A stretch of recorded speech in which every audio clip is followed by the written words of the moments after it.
Hi all, welcome to Kemaxes. നമ്മൾ ഇന്ന് first പഠിക്കാൻ പോകുന്നത് കേരള സർവീസ് +2 കെമിസ്ട്രിയിൽ വരുന്ന ചാപ്റ്ററാണ്. ഏറ്റവും ഫസ്റ്റ് ചാപ്റ്ററായിട്ട് വരുന്നതാണ് സൊല്യൂഷൻസ് എന്ന് പറയുന്നത്. അപ്പോൾ സൊല്യൂഷൻസ് എന്ന് പറയുന്ന ചാപ്റ്ററിൽ നമ്മൾ എങ്ങനെയാണ് ഒരു സൊല്യൂഷൻ ഉണ്ടാകുന്നത്, ആ ഒരു സൊല്യൂഷൻ എഫക്റ്റ് ചെയ്യുന്ന ഫാക്ടേഴ്സ് എന്തൊക്കെയാണ്, ഇത്രയും കാര്യങ്ങളാണ് നമ്മൾ പറയണം. ഫസ്റ്റ് നമുക്കൊരു ഇൻട്രഡക്ഷൻ ക്ലാസ് ആയിട്ട് എന്താണ് സൊല്യൂഷനും അതിലുള്ള ഫാക്ടേഴ്സ് എന്തൊക്കെയാണ്, എങ്ങനെയാണ് സൊല്യൂഷൻ ഉണ്ടാകുന്നത്, അത് മാത്രമാണ് നമ്മളിതിൽ പറയാൻ പോകുന്നത്. സൊല്യൂഷൻ എന്ന് പറഞ്ഞാൽ ഒന്നിക്കൂടുതൽ മോർ ദാൻ 2 കമ്പോണൻസ് കമ്പൈൻ ചെയ്തിട്ടാണ് നമുക്ക് സൊല്യൂഷൻ ഉണ്ടാകുന്നത്. അപ്പോൾ അതിലൊരു സോൾവെൻ്റ് ഉണ്ടായിരിക്കും, സൊല്യൂട്ട്സ് ഉണ്ടായിരിക്കും. ജനറലി നമ്മൾ ബൈനറി സൊല്യൂഷൻസിനെ കുറിച്ചാണ് ഈ ചാപ്റ്റർ നമ്മൾ പറയുന്നത്. ബൈനറി സൊല്യൂഷൻസ് എന്ന് പറഞ്ഞാൽ സൊല്യൂഷൻ കണ്ടെയ്നിങ് 2 കമ്പോണൻസ്, അതാണ് നമ്മൾ ബൈനറി സൊല്യൂഷൻസ് ആയിട്ട് പറയുന്നത്. 2 കമ്പോണൻസുള്ള സൊല്യൂഷൻസാണ് ബൈനറി മിക്സ്ചേഴ്സ്, അല്ലെങ്കിൽ ബൈനറി സൊല്യൂഷൻസ് എന്ന് പറയാം. നമ്മൾ ഈ ചാപ്റ്ററിൽ ബൈനറി മിക്സ്ചേഴ്സിനെ കുറിച്ചാണ് പഠിക്കാൻ പോകുന്നത്. ആൻഡ് ബൈനറി മിക്സ്ചറിൽ വരുന്ന 2 കാര്യങ്ങളാണ് ഒരെണ്ണം സോൾവെൻറ്റും ഒരെണ്ണം സൊല്യൂട്ടും.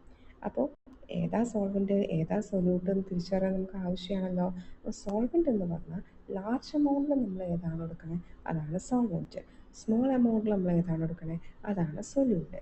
ഫോർ എക്സാമ്പിൾ ആയിട്ട് നമ്മളിപ്പോൾ ഷുഗർ സൊല്യൂഷൻ എടുക്കുന്നു. ഷുഗർ സൊല്യൂഷനിൽ നമുക്കറിയാം വാട്ടർ നമ്മൾ ആഡ് ചെയ്യുന്നുണ്ട്, അതേപോലെ ഷുഗർ നമ്മൾ ആഡ് ചെയ്യുന്നുണ്ട് ആണല്ലോ. വാട്ടർ ആയിരിക്കും നമുക്ക് കൂടുതൽ എമൗണ്ട് എടുക്കുക, ഷുഗർ വളരെ കുറച്ച് എമൗണ്ട് ആയിരിക്കും എടുക്കുന്നുണ്ടാവുക. സോ കൂടുതൽ എമൗണ്ട് എന്താണോ എടുക്കണേ അതാണ് നമ്മുടെ സോൾവെൻറ്റ്. ദെർഫോർ ഇവിടെ വാട്ടറാണ് സോൾവെൻറ്റ്. കുറവ് എമൗണ്ട് എന്താണോ എടുക്കണേ അതാണ് സൊല്യൂട്ട്, ദാറ്റ് ഈസ് ഷുഗറാണ് ഇവിടെ സൊല്യൂട്ടായിട്ട് വരുന്നത്. ക്ലിയർ ആയല്ലോ.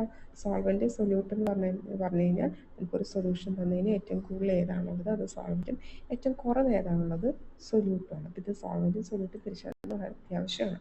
ഈ ചാപ്റ്ററിൽ കുറച്ച് പ്രോബ്ലംസ് ഒക്കെ വരുന്നുണ്ട്. സോൾവെൻറ്റും സൊല്യൂട്ടും കൂടി അറിഞ്ഞാലാണ് നമുക്കിതൊക്കെ ചെയ്യാനായിട്ട് വരുന്നത്.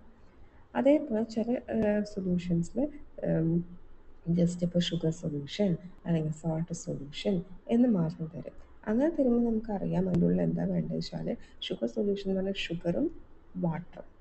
ഓക്കെ, വാട്ടർ എന്നുള്ള പേര് നമ്മൾ എടുത്ത് പറയത്തുണ്ടാവില്ല, പക്ഷേ ഷുഗർ സൊല്യൂഷൻ എന്ന് പറഞ്ഞതിൻ്റെ അർത്ഥം അതിൽ ഷുഗറും ഉണ്ട് വാട്ടറും ഉണ്ട്. അതുപോലെ സോൾട്ട് സൊല്യൂഷൻ എന്ന് പറഞ്ഞാൽ സാൾട്ടും ഉണ്ട് വാട്ടറും ഉണ്ട്. സ്വാഭാവികമായിട്ടും വാട്ടർ ആയിരിക്കും വലിയ എമൗണ്ട് വരുന്നുണ്ടാവുക. കൂടെ എന്താണോ ഷുഗർ ആണെങ്കിൽ ഷുഗർ, അല്ലെങ്കിൽ സോൾട്ട് ആണെങ്കിൽ സോൾട്ട്, അതായിരിക്കും കുറച്ച് എമൗണ്ട് ഉണ്ടാവും. ചിലപ്പോൾ വാട്ടർ സോൾവെൻ്റ് ആണ്, ഷുഗർ അല്ലെങ്കിൽ സോൾട്ട് സൊല്യൂട്ടായിട്ടായിരിക്കും നമ്മൾ എടുക്കുക. ഓക്കെ, അപ്പോൾ ഈ ഒരു ക്ലാസ്സിൽ നമ്മൾ എന്താണ് സോൾവെൻറ്റ് എന്താണ് സൊല്യൂട്ട് എന്ന് മാത്രമേ നമുക്ക് പറയേണ്ട ആവശ്യമുള്ളൂ. ബാക്കി കാര്യങ്ങൾ അടുത്ത ക്ലാസ്സിൽ എടുക്കാം. So thank you.